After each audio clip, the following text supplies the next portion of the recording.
SuperKid, the threat of shadows. It was a dark night in Aurora City, a vibrant metropolis that usually shone even under the stars' light. But tonight, something strange was happening. The shadows seemed longer, darker, and alive. It was as if a hidden threat was lurking in every corner, waiting to strike. In his secret base, located atop a mountain on the outskirts of the city, SuperKid adjusted his blue, red, and yellow suit. On his chest, the shining shield with the letters Escape gleamed with determination.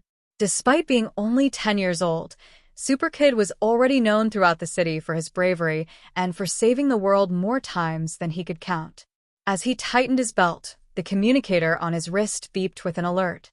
It was his ally and tech genius, Tessa, a child prodigy who was always monitoring anomalies in the city. SuperKid, you need to come to the city center. Something is happening with the shadows. It's like they're alive, Tessa said, a mix of fear and astonishment in her voice. On my way, replied SuperKid as he shot into the night sky. The city, normally illuminated, was engulfed in a mysterious gloom. The streetlights flickered, and on every corner, the shadows writhed, taking on threatening shapes. They looked like dark serpents, slowly crawling towards unsuspecting people. SuperKid landed in the center of Aurora City, where the shadows were most concentrated. People were running in panic as their own dark reflections seemed to come to life, trying to catch them. It was utter chaos. SuperKid, help! Shouted a man as a shadow tried to grab him by the neck. With a quick motion, SuperKid shot a beam of energy from his hand, disintegrating the living shadow. What's causing this? SuperKid thought, assessing the situation. Suddenly, the ground beneath his feet began to tremble. The shadows throughout the city started merging into a single massive form. From the depths of the darkness, a towering figure emerged. It was Sombranox, an ancient villain SuperKid had defeated years ago in a distant galaxy. Somehow, he had returned, and this time he was more powerful than ever. SuperKid, Sombranox roared, his deep voice echoing throughout the city. I have returned to claim what's mine. With these shadows, I will cover the entire planet in eternal darkness, and no one will stop me.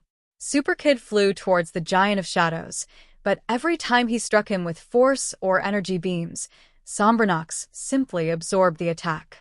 This isn't going to be easy, murmured SuperKid, searching for a new strategy. From her base, Tessa was watching everything through drones. SuperKid, Tessa called through the communicator. The shadows seem to feed off the energy you're throwing at them. You need to use light. Shadows can't survive under a strong light source. SuperKid smiled. Light. Of course, that's what I need. But the question was how to generate enough light to stop Sombranox, whose shadows were already covering almost the entire city. Then he remembered something he had learned during one of his space adventures. Stars don't just shine. They are endless sources of luminous energy. SuperKid flew high above the clouds, where the stars shone most brightly. There, he stretched out his arms and focused all his power on absorbing the starlight. His suit began to glow with a dazzling light, transforming him into a living star. Sombranox, SuperKid shouted, diving towards the giant creature. Get ready to face the light of the universe.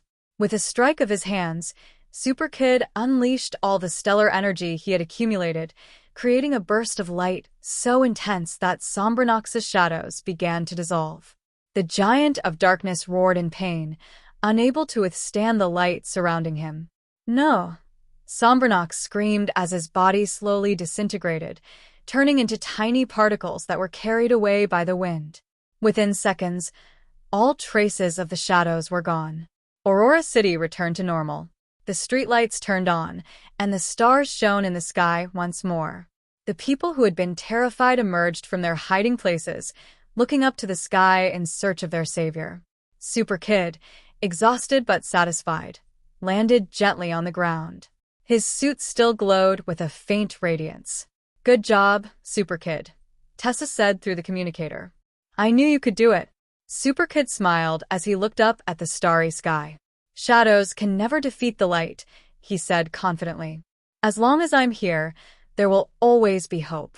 With one last glance at the city, SuperKid flew toward the horizon, ready for his next adventure in the universe.